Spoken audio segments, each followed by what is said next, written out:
Yo, what's up, science class fam? Let's get started here with some physics vocabulary. So if this were your science notebook, you need to create a page where you're going to put a title that says physics vocabulary. We're going to define 4 different vocabulary terms so that we're all on the same page, but no pun intended. So space them out on one page and draw pictures to go along with them. So let's look at these definitions then. So to begin with here, we're going to define just simply what energy is, because we're going to be talking a lot about energy during this unit. So energy is just simply a measurement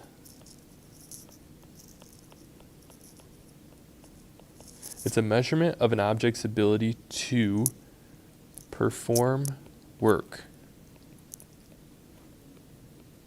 Now, as you guys know, to do work, you have to be able to put in effort. You have to have energy to do it. So energy is just a measurement. How much energy something has is how much energy or how much work it can actually accomplish.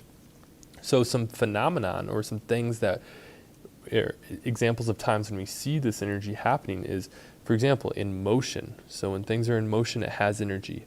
Light is an example of energy, and different types of light have different amounts of energy. We can look at sound, different volumes, different sounds have different amounts of energy, different volumes have different amounts of energy, different pitches have different qualities of energy. Thermal energy, we can think about things that are hot and cold and how much energy they have. And then even there's energy within electrical fields, and that's why we can actually turn on light bulbs, and we can transfer energy from a power plant to our light bulbs. That's a really bad light bulb. And even magnetic fields. So it's like as you move your magnet here from the green circle to the blue square to the black diamond, as you move your magnet from one spot to another, it always sticks to the board because it has a magnetic field that has the energy to perform the work to stick to the board.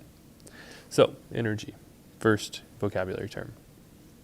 Our second vocabulary term is force. And a force is just simply a push or a pull. And we're going to be talking a lot about different forces and how they act on different objects. Now, in order for something to have a change in its energy, like a change in motion or a change in sound, some type of force has to be applied.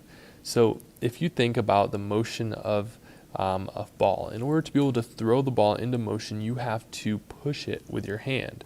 And we pull our hand back to get the energy in our muscles, then we push the ball using the elastic energy in our muscles to throw the ball.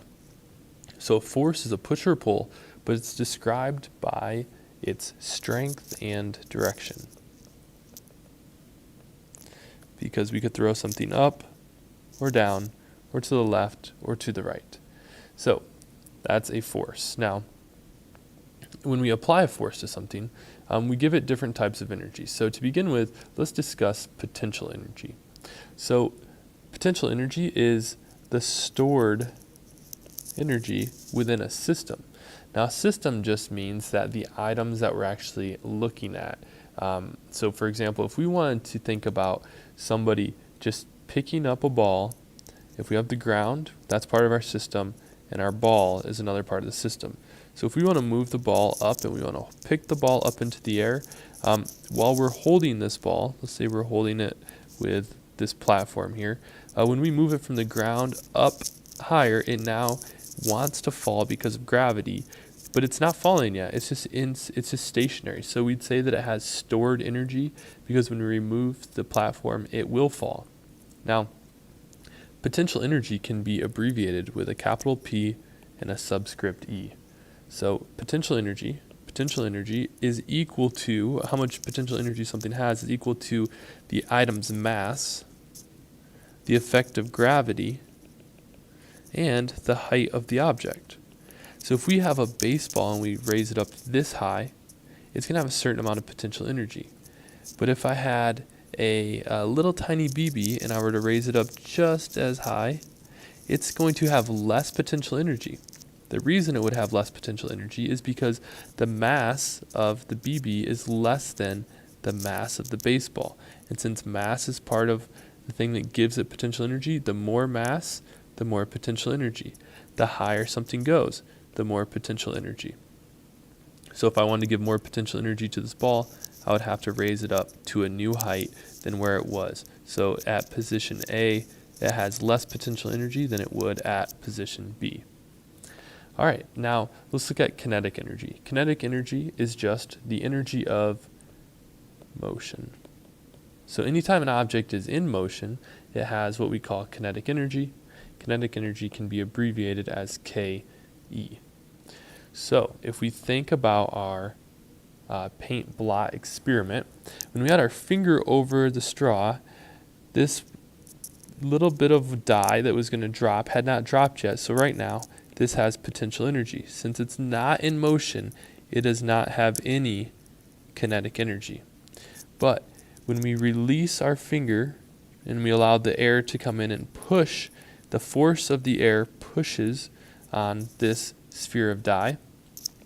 It no longer has any potential energy that's just keeping it there. It now has kinetic energy. So the kinetic energy now, or the potential energy that was holding it there, is actually transferred into kinetic energy. So as the amount of potential energy decreases, the amount of kinetic energy will increase.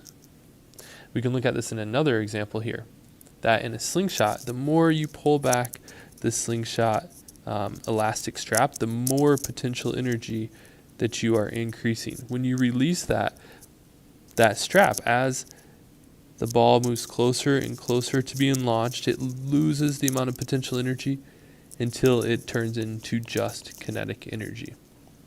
So there we have it. Potential energy is stored, kinetic energy is motion. Potential energy is stored, kinetic energy is motion. All right, let's continue on.